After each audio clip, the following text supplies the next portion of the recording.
What's going on, everybody, and welcome back to Comic Breakdown. In this video, we are jumping into the brand new Alien issue number 1, coming from the same creative team of the last miniseries. In 2195, Weyland-Yutani purchased Talbot Engineering, a research outpost on the icy moon of LV-695. After learning that the lead scientist Batya, she may have discovered viable samples of Xenomorph species. Their arrival freed hundreds of Xenomorphs dormant beneath the surface and saw the emergence of a strange, pale-colored Xenomorph, the hybrid Xenomorph. And so, of course, disaster ensued, resulting in the deaths of nearly every human involved, and the loss of the Weyland-Yutani ship, the ship going down to the icy moon's depths. The only person to escape was Batya's teenage daughter, Zasha. Now the year is 2208, 13 years later, and Weyland-Yutani has decided to return to that small icy moon.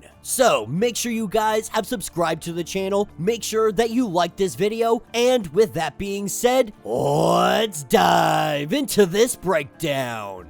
Alright gang, so as we dive into this issue, we are picking up on the private vessel known as the Descendant. It is currently under the command of Yutani III. As the crew all sits around and they prepare for their descent down onto this moon, we see an old familiar face. We see Zasha, a little bit older now, definitely an adult. She now goes under the name of Cole. With the moment arriving, she tells everybody to hop into their ships, get in formation, and head down to this icy moon.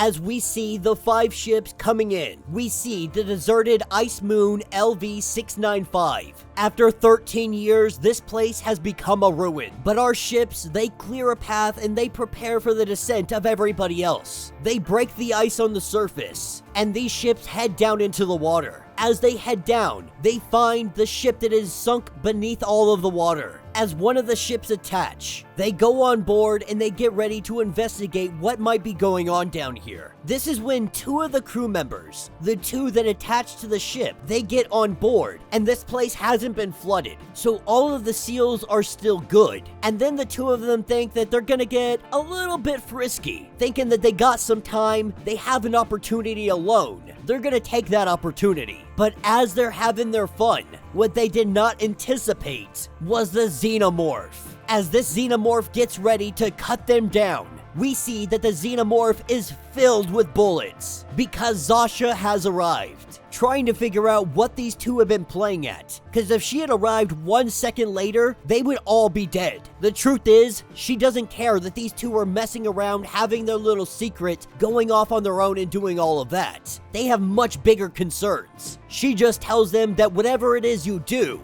it on your own time. Now, the good news about this is that they accounted for the Xenomorphs. They're hoping that this might be the only one, but there might be more. This is where Zasha begins to fill them in, letting them know that these creatures reproduce by impregnating, going down their mouth, resulting in an infant version of that monster ripping out of your chest. She has experience with this, and that is why Weyland brought her on. But their intelligence indicated there may be 1 or 2 on the ship, and so they need to get up to the bridge and do a scan to make sure that there are no more here. When the rest of the crew members ask, why didn't you tell us that these creatures could have been down here? This is when she gets a transmission from the surface level, letting her know that Yutani is coming down, and he has requested the presence of Cole. And so she tells them to go secure the bridge, do the scan, while she heads up to the surface. As she suits up and gets ready to head out, she thinks about this day, back when she was here, back when Dayton, the synth, had taken this walk to save her life. The real reason that Zasha is here is because she is looking for Dayton. She is determined to find him just like he had found her. But with her getting back up surface level, she says that she's got to go to the bathroom real quick.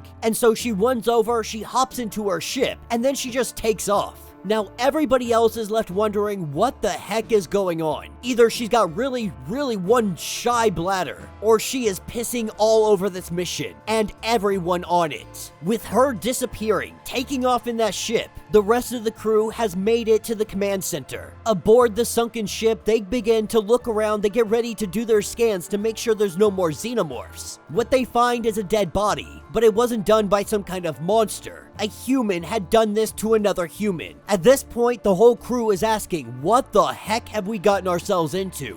What are we doing here, and what is going on? Now they've come to the realization that maybe they're bait. Maybe this is why nobody told them anything. As we see the 3 crew members, they look out the window, but behind them are a bunch of Xenomorphs. This is where we pick up on the surface. Mr. Yutani has made his landfall, a name that carries a lot of power. People are intimidated by him, scared of him, not even sure what to say around him, but we quickly learn that this Mr. Yutani III, he's a relatively nice guy, or at least by appearances, he seems like a guy that you could just have a conversation with Mr. Yutani taking his bat and hitting a ball as far as he can knock it. That ball lands in the water. He goes on to say that this place may seem like a desolate hellhole, but he has it on good authority that there is more to this place than meets the eye. They want to scratch beneath the surface and see what they might find. See if this moon is filled with buried treasure, and he plans on being the one to find it. As that ball sinks down to the bottom of the water, we see all of the hybrid Xenomorphs, alive and ready to tear some people apart. And that will be the end of this issue. So let me know what you guys think down in the comments. A great start and a great continuation from the last miniseries. I am very excited that we get to continue on this story. Not only the hybrid Xenomorphs, but the story of Zasha, the sole survivor from this outpost. She has made her way up the ranks. It is obvious that she knows what is down here. That is why she was brought onto this mission. She is one of the only people that actually knows what's going on here. And a hybrid Xenomorph, it is worth millions to the Yutani Corporation. Something that could change everything for them. Whether that be for the worst or the bad, that's still up for debate. Nonetheless, there is a new species here that they want to figure out and they want to capture. But it is very obvious that Zasha, she did all of this under the guise of helping out Weyland-Yutani. The truth is, the only reason that she is here was this was her opportunity to come and save Dayton. Being a synth, there is a possibility that he is still very much alive. She had to leave him behind and had no other choice because he is the one that sent her into space. He is the one that had that ship lift off, ensuring that she got off.